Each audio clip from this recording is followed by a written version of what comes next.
Hi, எங்கள் ஊர் திருவிழா எப்படி போகுதுன்னு பார்க்கலாமா? ஸோ மறக்காமல் சப்ஸ்கிரைப் பண்ணி வச்சுக்கோங்க. அதுக்கு ஃபஸ்ட்டு பூஜைலாம் வீட்டில் சாமி கும்பிட்டு அம்மா கூட்டிகிட்டு போய் ஸ்கூலில் விட்டுட்டு அங்கே சாமியில் நானும் பாப்பாவும் கும்பிட்டு அதுக்கப்புறம் பிரசாதம் கொடுத்தாங்க. அது போய் கூட்டத்தில் அடித்து உதச்சி வாங்கிட்டு அதுக்கப்புறம் வீட்டிலே இருந்தோம்.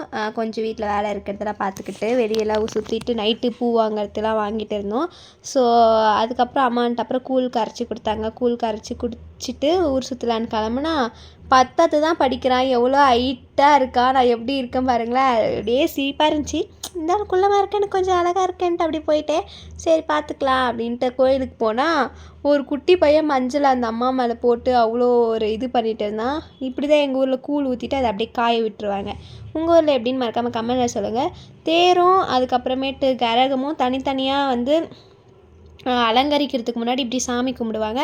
ஸோ இங்கேயும் அங்கேயும் போய் பார்த்துட்டு பசங்கள்லாம் தலையில் கோழி பாத்ரூம் போன மாதிரி பஞ்சு முட்டாய் கலரில் நூடுல்ஸ் மாதிரி எப்படி எப்படியோ போட்டு இருந்தாங்க. சிரிப்பாக இருந்துச்சு.